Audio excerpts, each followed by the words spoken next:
ಮೈಸೂರು ಜಿಲ್ಲೆಯ ಸುತ್ತೂರು ಗ್ರಾಮದಲ್ಲಿರುವ ಶ್ರೀ ಸುತ್ತೂರು ಮಠದಲ್ಲಿ ಬುಧವಾರ ನಡೆದ 110ನೇ ಮಾಸಿಕ ಸಾಮೂಹಿಕ ವಿವಾಹ ಕಾರ್ಯಕ್ರಮ ಭಕ್ತಿ ಭಾವಪೂರ್ಣ ವಾತಾವರಣದಲ್ಲಿ ವೈಭವದಿಂದ ನೆರವೇರಿತು. ಶಿವರಾತ್ರಿ ದೇಶಿಕೇಂದ್ರ ಮಹಾಸ್ವಾಮಿಗಳ ಸಾನ್ನಿಧ್ಯದಲ್ಲಿ ನಡೆದ ಈ ಸಾಮಾಜಿಕ ಸೇವಾ ಕಾರ್ಯಕ್ರಮದಲ್ಲಿ ಒಟ್ಟು 15 ಜೋಡಿಗಳು ವೈದಿಕ ವಿಧಿವಿಧಾನಗಳಂತೆ ವಿವಾಹ ಬಾಂಧವ್ಯದಲ್ಲಿ ಒಂದಾದರು.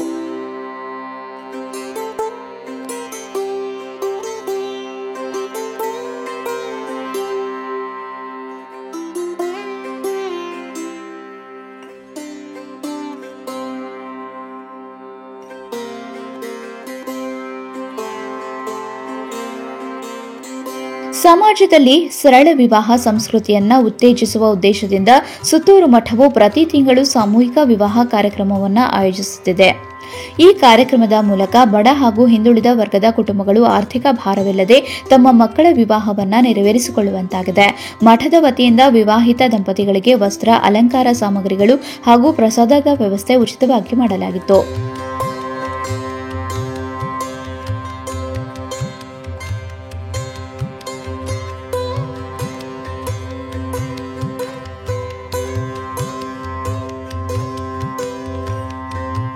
ಮಠದ ಪರಂಪರೆಯಂತೆ ನಡೆದ ಈ ಕಾರ್ಯಕ್ರಮದಲ್ಲಿ ಹೋಮ, ಹವನ, ಮಂಗಳಾಷ್ಟಕ, ಜೋಡಿ ಪರಸ್ಪರ ಮಾಲಾರ್ಪಣೆ ಮುಂತಾದ ವೈದಿಕ ಸಂಪ್ರದಾಯಗಳು ಉತ್ಸಾಹದಿಂದ ನಡೆದವು. ವಿವಾಹ ಸಂದರ್ಭದಲ್ಲಿ ದೇಶಿಕೇಂದ್ರ ಮಹಾಸ್ವಾಮಿಗಳು ದಂಪತಿಗಳಿಗೆ ಆಶೀರ್ವಾದ ನೀಡಿ ಸದುಪದೇಶ ನೀಡಿ ದಾಂಪತ್ಯ ಜೀವನವನ್ನು ಧಾರ್ಮಿಕ ಮೌಲ್ಯಗಳೊಂದಿಗೆ ಸಾಗಿಸಬೇಕೆಂದು ಸಂದೇಶ ನೀಡಿದರು.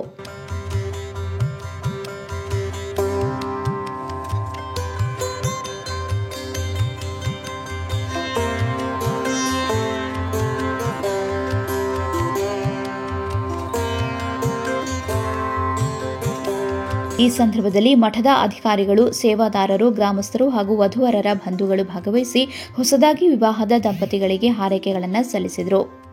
ಭಕ್ತಿ ಗೀತೆಗಳು ಹಾಗೂ ವಾದ್ಯ ಮೇಳದ ನಡುವೆ ಹರ್ಷೋದ್ಗಾರಗಳ ಮಧ್ಯೆ ವಿವಾಹ ಕಾರ್ಯಕ್ರಮ ಯಶಸ್ವಿಯಾಗಿ ಪೂರ್ಣಗೊಂಡಿತು.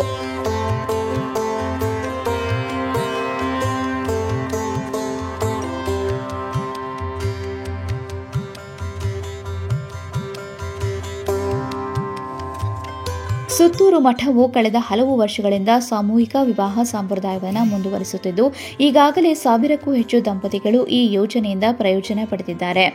ಸಮಾಜದಲ್ಲಿ ಅಲಂಕಾರಿಕ ಖರ್ಚು ಪ್ರದರ್ಶನದ ಸಂಸ್ಕೃತಿಗೆ ಬದಲಾಗಿ ಸರಳ ವಿವಾಹದ ಪರಂಪರೆಯನ್ನು ಬಲಪಡಿಸುವತ್ತ ಈ ಕಾರ್ಯಕ್ರಮಗಳು ಮಾದರಿಯಾಗಿದೆ. ಈ ಮೂಲಕ ಸುತ್ತೂರು ಮಠವು ಧಾರ್ಮಿಕ ಸೇವೆಯ ಜೊತೆಗೆ ಸಾಮಾಜಿಕ ಜವಾಬ್ದಾರಿಯನ್ನು ನಿರ್ವಹಿಸುತ್ತಿದ್ದು, ಬಡವರ ಜೀವನದಲ್ಲಿ ಸಂತೋಷದ ಕಿರಣವನ್ನು ಹೊರಡಿಸುತ್ತಿದೆ.